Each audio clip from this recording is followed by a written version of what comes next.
Now let us take a look at question 38. 4 rods of similar size D, E, F, G was marked with the same amount of wax at the same position. Now what happens is that the rods were then heated and the time taken for wax to melt completely was recorded. Now, how is wax able to melt? If wax was able to melt, this means that wax must have gained heat. As such, heat from the heat source must have been conducted through the rods to reach the wax, such that the wax is able to gain heat and melt. Now we notice that the time taken for wax to melt differs from rod to rod.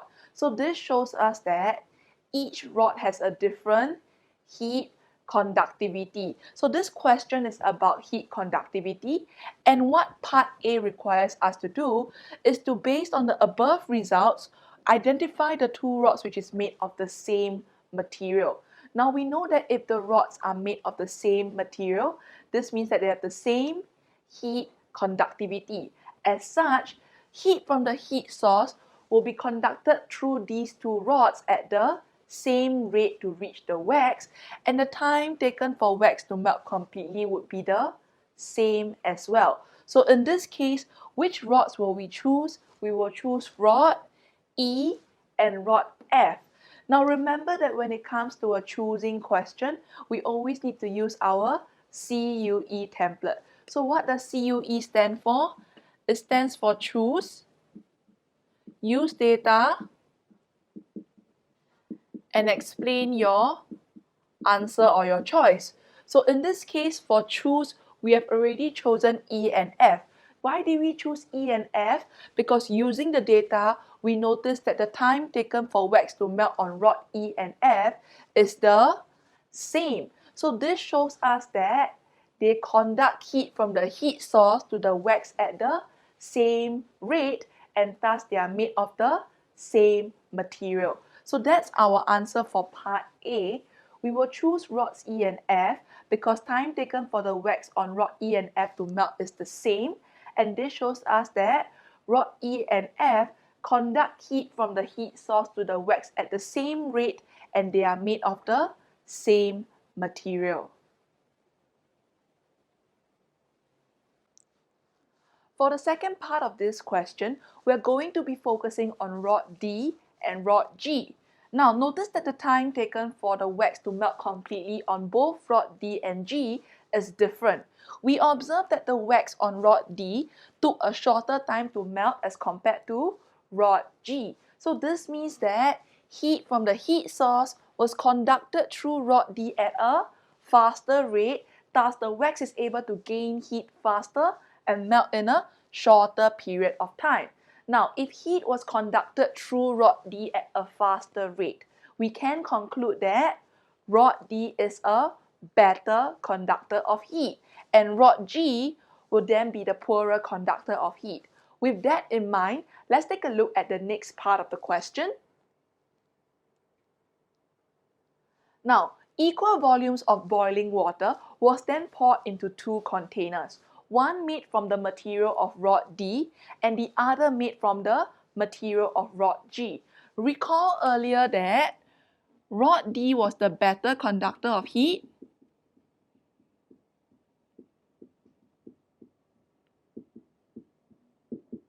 and rod G was the poorer conductor of heat.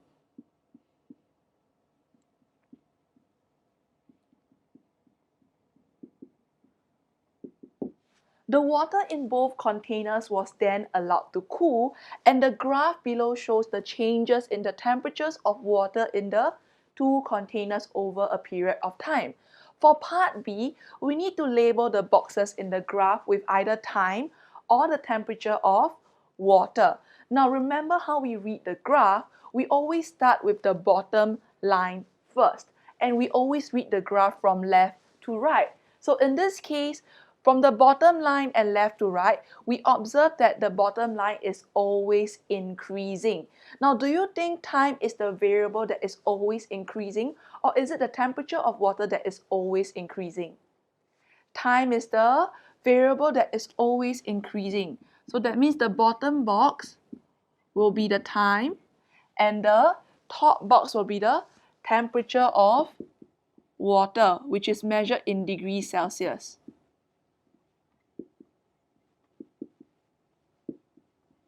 So that's our answer for part B. Now for part C, which material D or G is more suitable to be made into a container for keeping food warm? If we want to keep food warm, do we want food to lose heat faster or lose heat slower to the cooler surrounding air? We would want food to lose heat slower to the cooler surrounding air. So I'm going to write this here. Lose heat slower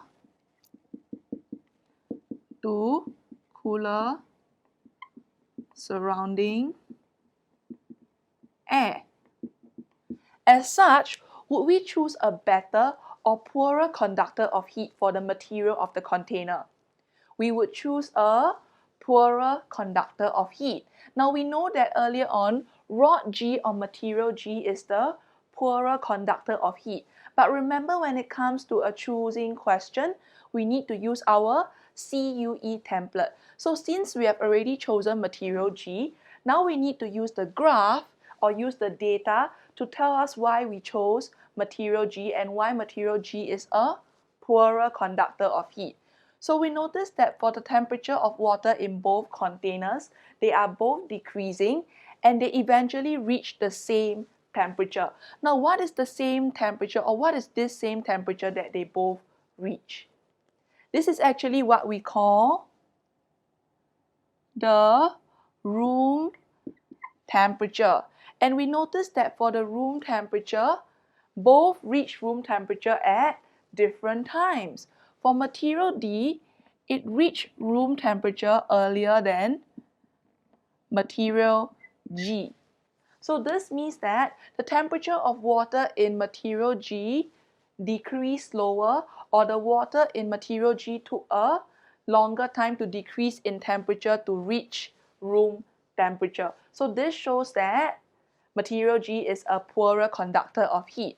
Now why is it important that we use a poorer conductor of heat to keep food warm? It is so that food will be able to lose heat slower to the cooler surrounding air and thus be kept warmer for a longer period of time. So putting it all together, this is how we will formulate our answer. We would say choose material G, use data, time taken for the temperature of water in material G to decrease is longer, and finally this shows that material G is a poorer conductor of heat, thus the warmer food will lose heat to the cooler surroundings at a slower rate and thus will be kept warmer for a longer period of time. Thank you for watching, and I hope you enjoyed this video. If you found this video useful, do give us a thumbs up. If you want to check out the other videos we have made, do click on the links on the right hand side. Last but not least, don't forget to subscribe to our channel for more interesting videos. I'll see you next time. Bye bye!